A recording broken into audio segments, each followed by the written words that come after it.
हाय दोस्तों, मैं हूँ अमृता और हॉलीवुड एक्सप्लेन इन हिंदी इस चैनल पे आपका स्वागत है। आप सभी को होली की शुभकामनाएं। आई होप आपका दिन काफ़ी अच्छे से बीता है। आज काफ़ी मज़ेदार साइंस फिक्शन मूवी लेकर आई हूँ, जहाँ पे एक बिलियनर का प्लेन एक अनजान आइलैंड पर क्रैश लैंड होता है, लेकिन उसे पता नहीं था कि उसकी तकदीर उसे यहाँ पर लेकर आई है। इस आइलैंड पर उसे एक ऐसा डिवाइस मिलता है जो उसके लिए अतीत और भविष्य के डोरवेज ओपन करता है, लेकिन टाइम ट्रैवल करने पर उसे पता चलता है कि वो भी बाकी लोगों के साथ ही एक टाइम लूप में फंस गया है और ऐसे यहाँ पे काफी टाइम लूप्स चल रहे हैं। अब वो इस टाइम लूप से बाहर आ पाएगा या नहीं और बाकी के लूप्स कैसे बंद करेगा, इसी की मजेदार कहानी है। कहानी में आगे बढ़ने से पहले अभिमान स्टूडियोज इनका thank you so much for super thanks के लिए।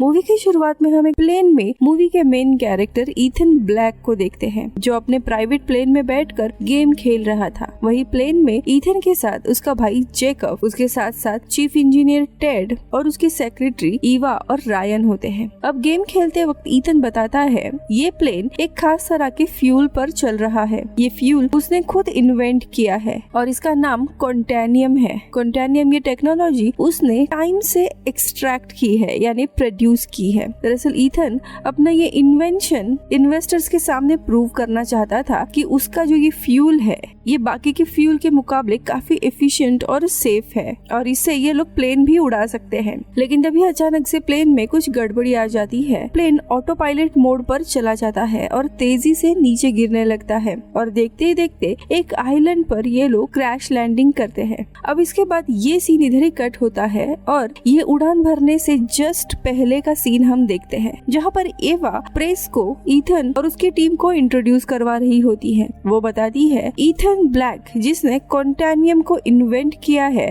वो उनकी कंपनी ईथन एक्सप्लोरेशन के हेड है। साथ ही वह ईथन के पिता हेनरी का भी जिक्र करती है, जिन्होंने सबसे पहले टाइम से एनर्जी प्रोड्यूस की होती है, लेकिन अचानक से 1984 में वो कहीं गायब हो गए थे।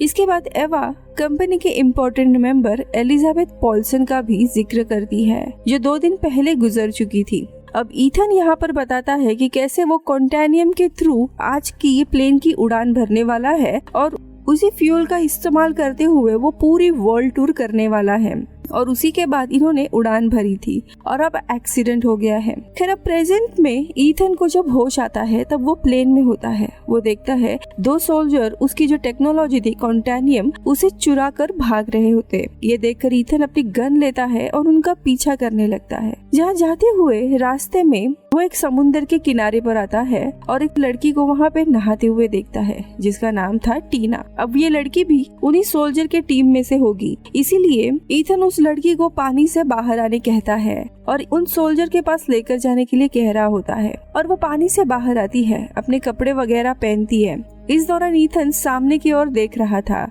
और तभी टीना चालाकी से ईथन की गन ले लेती है और उसी पर पॉइंट कर देती है, लेकिन ईथन किसी तरह से टीना से गन वापस ले लेता है। वह उसे उन सोल्जर के पास लेकर जाने के लिए बोलता है जिन्होंने उसकी टेक्नोलॉजी चुराई है। यहाँ आने पर टीना के जो दोस्त होते हैं वो पीछे से आकर ईथन के सर पर अटैक कर देते हैं, जिससे ईथन वही बेहोश हो जाता है। और तभी हमें वापस अतीत की एक झलक दिखाई जाती है। साल है 1984। ईथन के पिता एक साइंटिस्ट थे और अलग अलग टाइम से रिलेटेड प्रोजेक्ट्स पर काम कर रहे थे। एक दिन काम के सिलसिले में उसके पिता हेनरी को 2 साल के लिए कहीं बाहर जाना पड़ रहा था, इसीलिए वो अपने पत्नी और बच्चों को गुड बाय करते हैं और चले जाते हैं। लेकिन पता नहीं ऐसा क्या गलत हो गया था कि तब से ही वो गायब हो गए। अब प्रेजेंट में ईथन को जब होश आता है तब वो खुद को एक अनजान जगह पर पाता है। ये एक छोटा सा टाउन था, मानो किसी एक्सपेरिमेंट या किसी चीज के लिए बनाया गया था।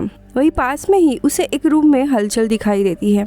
ईथन अपनी गन लेकर उसी घर के अंदर चला जाता है, जहाँ पे उसे अपना भाई जेकब और बाकी के टीम मेंबर्स मिलते हैं, जिन्हें देखकर वो थोड़ा शांत होता है। अब ईथन उन्हें बताता है कि उसका कॉन्टेनियम किसी ने डिस्ट्रॉय कर दिया है और बिना उस टेक्नोलॉजी के ये सब आइलैंड से नहीं जा सकते। अब इसी दरमियान रायन खुलासा करता है कि वह सभी लोग उसी के वजह से इस आइलैंड पर फंसे हुए हैं, क्योंकि उसने ही जानबूझकर प्लेन को ऑटो पायलट मोड पर सेट कर दिया था और उसी ने इस तरह से प्लेन को प्रोग्राम किया था कि ये प्लेन इसी आइलैंड पर लैंड हो सके। ये सब उसने एलिजाबेथ के कहने पर किया था, क्योंकि एलिजाबेथ ईथन को किसी मकसद से इसी आइलैंड पर लाना चाहती थी, जिसे सुनने के बाद सभी लोग रायन पर गुस्सा हो जाते हैं, लेकिन उन्हें समझ नहीं आता कि एलिजाबेथ ऐसा क्यों चाहती थी। जिसके बाद ईथन आसपास की जगह एक्सप्लोर करने के लिए बाहर आता है तो उसे एक अलग घर मिलता है जिसके अंदर रेडियो वगैरह ऐसा कुछ सामान रखा हुआ था और वो देख रहा था। वीडियो में आगे बढ़ने से पहले दोस्तों, आप हॉलीवुड एक्सप्लेन इन हिंदी यानी इस चैनल को सपोर्ट कर सकते हो मेंबरशिप ज्वाइन करके जस्ट फॉर 29 रुपीज में,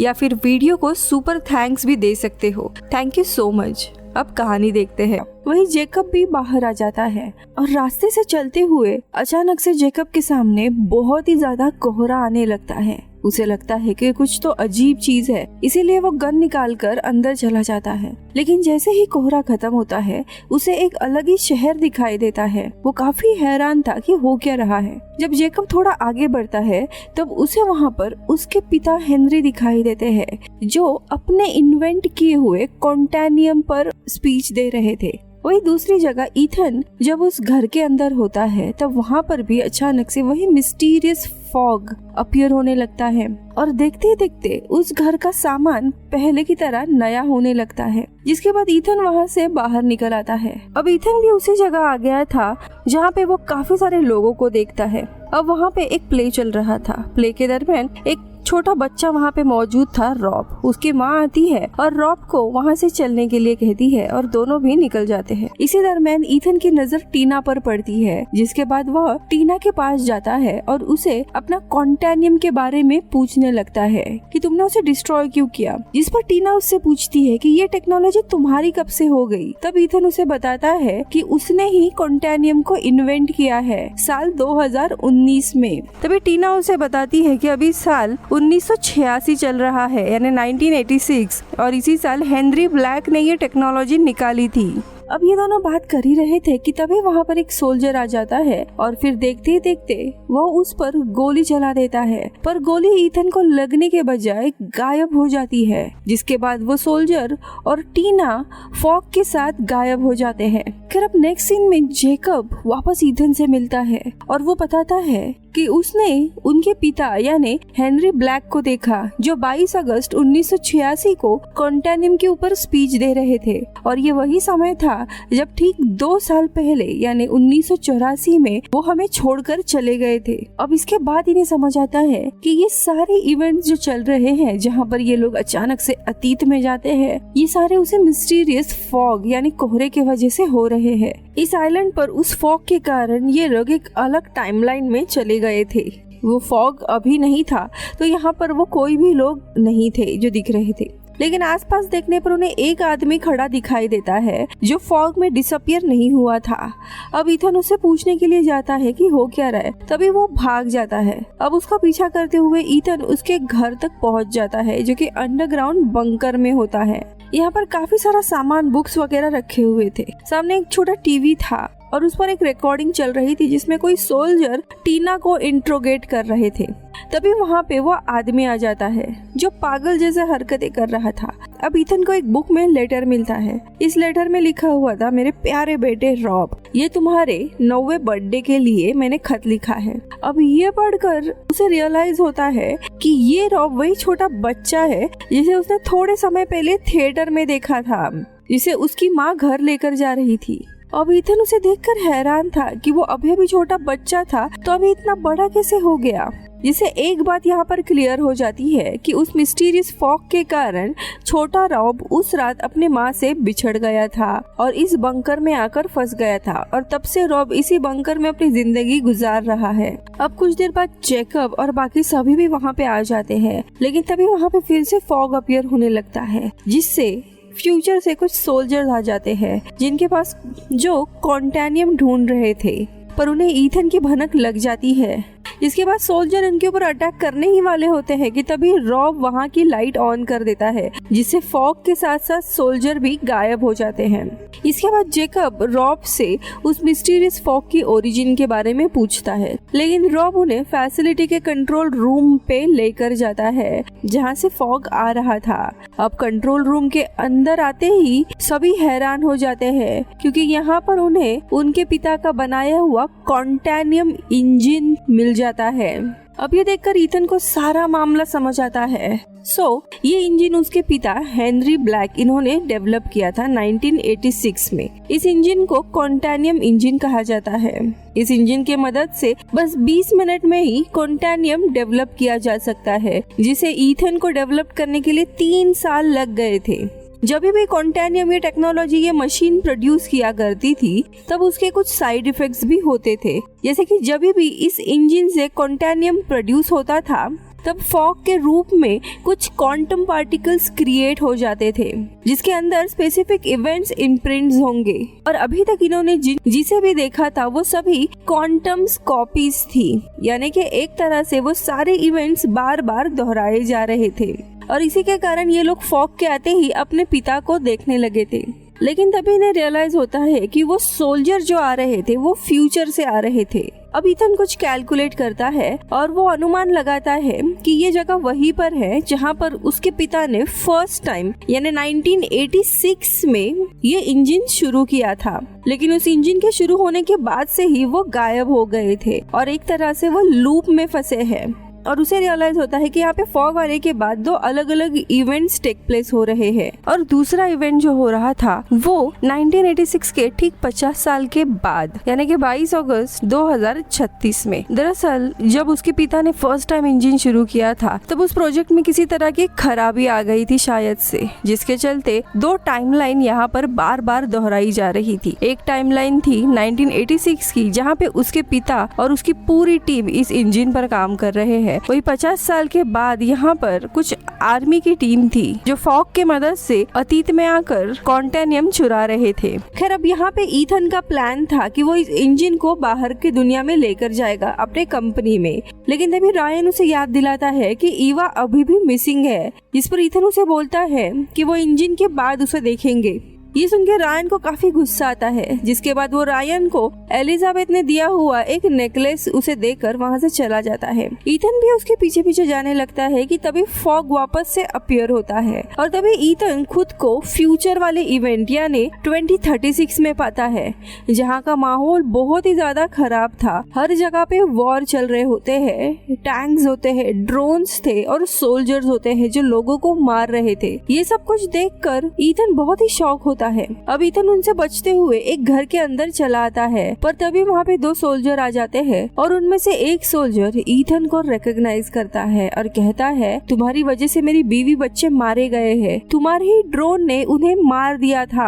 और फिर वो उसे शूट करने ही वाला होता है कि तभी वहाँ पे एक टैंक आता है और ईथन वहाँ से बचकर निकल जाता है। अब इसी वॉर के माहौल में उसे रायन और एवा भी मिलते हैं, जो बेचारे काफी डरे हुए थे। अब तीनों भी एक साथ आ जाते हैं। अब ईथन के सामने एक ड्रोन आता है जिस पर उसी के कंपनी का नाम था और ये देखकर उसे सारी चीजें रियलाइज होती है कि 2019 के टाइमलाइन में जब उसे उसके पिता का वो इंजन मिलेगा, वो आगे चलकर उस इंजन की मदद से वो बड़े बड़े वेपन्स, टैंक्स और ये अनमैन्ड ड्रोन बनाएगा जो आगे चलकर वॉर में यूज होंगे और काफी सारे मासूम लोग मारे जाएंगे। ये सब जानने के बाद वो बहुत ही शॉक होता है। पर इसी वॉर के माहौल में एक गोली जाकर रायन को भी लगती है, जिसके बाद ईथन और एवा उसका इलाज करने के लिए उसे एक कमरे में लेकर आते हैं। लेकिन तब तक रायन की मौत हो जाती है, जिसे ईथन और एवा दोनों भी बहुत ही ज्यादा दुखी हो जाते हैं। ईथन को यहाँ रियलाइज होता है कि उसने ऑलरेडी ये वेपन बना लिया है और इसीलिए अब फ्यूचर में ये यूज हो रहा है। अब ईथन इसके कारण बहुत ही ज्यादा शॉक में चला जाता है और इन सब की वजह खुद को मारने लगता है, क्योंकि आज उसी के कारण ये खतरनाक टेक्नोलॉजी दुनिया के सामने आ गई थी। अब यहाँ पर एक बार फिर से फॉग अपीयर होने लगता है, जिसके बाद ईथन साल 1986 में आ पहुँचता है, जहाँ पर हम देखते हैं उसके पिता और उसके सारे लोग होते हैं जो ताऊ इस इंजन को पहली बार शुरू करने ही वाले थे, जिसके बाद ये लूप शुरू होने वाला था। लेकिन वो अपने पिता को देखकर वो उनके ऊपर काफी गुस्सा होता है और उन्हें खरी खोटी सुनाता है। आगे उन्हें बताता है कि फ्यूचर में उनका इन्वेंशन बहुत ही डेडली होने वाला है और उन्हें बताता है कि फ्यूचर में उनका इन्वेंट किया वो कॉन्टेनियम से डेडली वेपन्स बनाए जाएंगे जिससे काफी सारे लोग मारे जाएंगे। ये सुनकर हेनरी उसे अपने ऑफिस में लेकर जाता है, जहाँ पे ईथन हेनरी को बताता है कि मैं आपका बेटा हूँ और फ्यूचर से आया हूँ। आप 1986 में ही अचानक से गायब हो गए थे, जिसके बाद माँ की भी मृत्यु हो गई थी। जिसके बाद मैं और जेकब दोनों ने भी अनाथ आश्रम में अपनी पूरी जिंदगी बिताई थी। अब ये सब कुछ सुनने के बाद हेनरी को तो भरोसा ही नहीं होता कि ये उसका बेटा है, पर थोड़ी देर के बाद वो ऐसी कुछ चीजें बताता है जो सिर्फ उनके बेटे को ही पता थी, जिसके कारण उन्हें रियलाइज होता है कि ईथन सच बोल रहा है। अब आगे ईथन कॉन्टेनियम के वजह से शुरू होने वाले वॉर के बारे में हेनरी को बताता है, जिसके बाद हेनरी उसे प्रॉमिस करता है कि अगर ऐसा होने वाला है तो मैंने इस टाइमलाइन में अभी तक क्वांटम इंजन शुरू नहीं किया है, तो मैं उसे छोड़कर सीधा अपने फैमिली के पास ही चला जाऊंगा। लेकिन तब ईथन उन्हें बताता है कि आपने ऑलरेडी इंजन को शुरू कर दिया है और इसी के कारण ये इवेंट्स बार बार दोहरा रहे हैं, और वैसे भी आप इस टाइमलाइन को चेंज करने के बावजूद फ्यूचर नहीं बदल सकते क्योंकि ये चीज पहले ही हो चुकी है। अब इनके बातचीत के दरमियान ही वहाँ पे एक भूकंप जैसा कुछ आने लगता है और फॉग अपीयर होता है और वहाँ पे अचानक से बम्बार्डिंग होने लगती है क्योंकि ये सभी लोग 2036 में शिफ्ट हो गए थे, जहाँ पे बाहर वॉर का माहौल था। अब यहाँ पर हेनरी एक बच्चे को बचाने के लिए जाता है, लेकिन तभी उसे गोली लग जाती है और वो भी मारा जाता है। ये देखकर ईथन पूरी तरीके से टूट जाता है।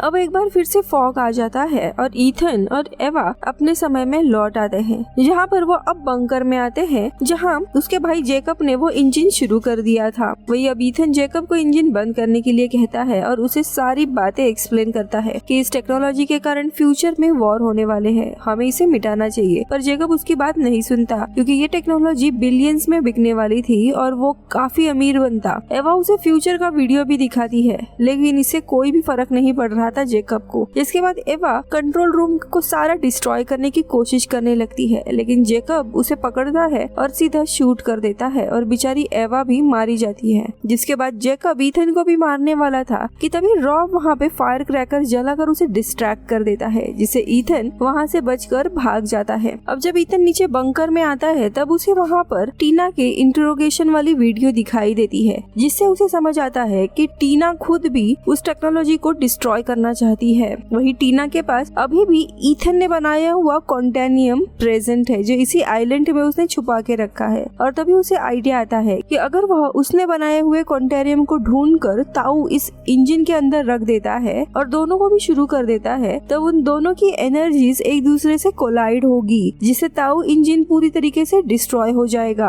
अब इसके बाद ईथन क्वांटम पार्टिकल्स को स्टार्ट करने के लिए एक डिवाइस क्रिएट करता है ताकि वह जब भी चाहे तब टाइम ट्रेवल कर सकता है। अब वो डिवाइस बनाने के बाद ईथन सीधा 1986 में चला जाता है, जहाँ पे वो उस समय के टीना से मिलता है और उसे झूठ बताता है कि वो उसका पुराना दोस्त मैट है, जिसे वो लेटर लिखा करती थी। अब टीना भी उसके बातों पर भरोसा करती है। इसके बाद ईथन टीना से कहता है कि वो कॉन्टेनियम के बारे में जानता है और वो भी उसी की तरह ताऊ इस इंजन को डिस्ट्रॉय करना चाहता है, इसीलिए वो टीना से कॉन्टेनियम का लोकेशन के बारे में पूछता है। जिसके बाद टीना ईथन को सुबह होते ही रॉब के पास लेकर जाती है, जिसके पास उसने पहले वाले वर्जन में एक बैग छोड़ा हुआ था, लेकिन छोटे रॉब को तो इसके बारे में पता ही नहीं था क्योंकि वो इवेंट अभी तक उसके लिए हुआ ही नहीं था। और तभी ईथन को रियलाइज होता है कि अभी तक वो इवेंट हुआ नहीं है, वो इवेंट बाद में होगा और ये बैग उसने किसी और को दी थी। और ईथन को अब जाके रियलाइज होता है कि अगर छोटे रॉब के पास वो बैग नहीं है, यानी कि वो बैग बड़े रॉबर्ट के पास होगा,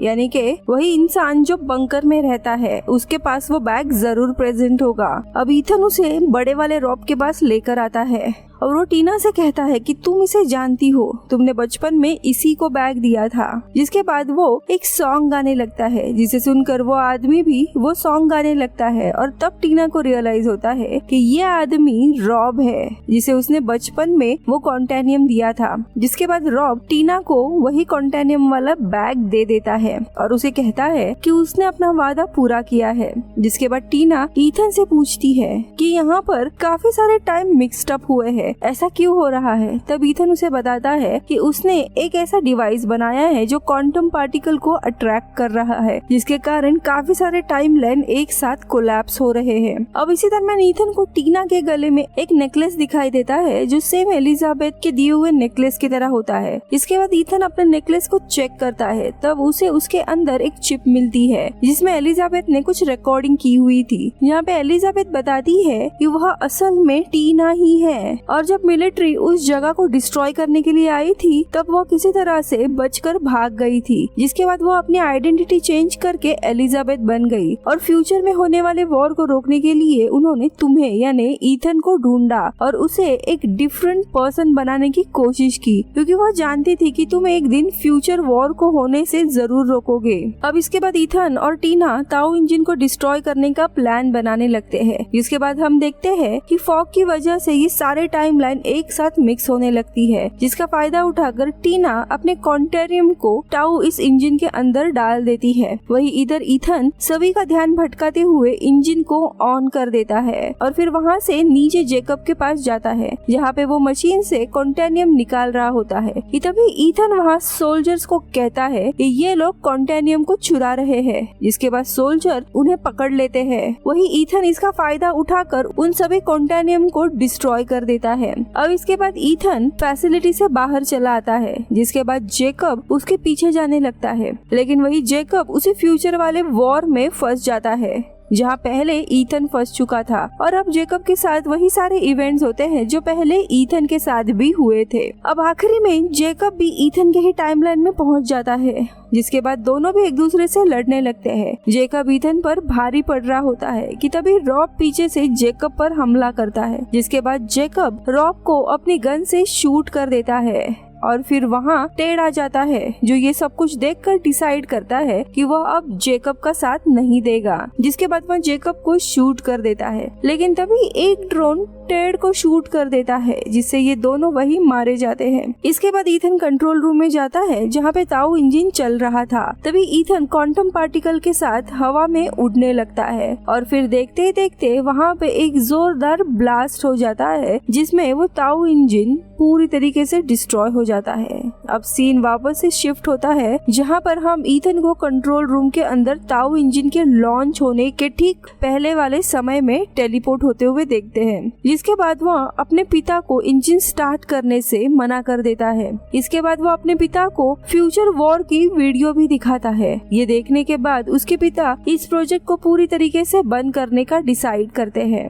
और बाद में पूरी फैसिलिटी को भी डिस्ट्रॉय कर देते हैं और इसी के साथ ईथन पूरे इवेंट्स को वापस दोहराने से रोक लेता है। इसके बाद मूवी के लास्ट सीन में हम देखते हैं कि हेनरी वापस अपने घर लौट आता है, जहाँ वो अपनी पत्नी और बच्चों के साथ टाइम स्पेंड कर रहा होता है। वही ईथन अब इसे टाइमलाइन में रहने का डिसाइड करता है, जिसके बाद वह और टीना एक दूसरे को डेट करने लगते हैं और ये मूवी इधर ही खत्म होती है। मिलती हूँ अगले वीडियो में। Bye bye.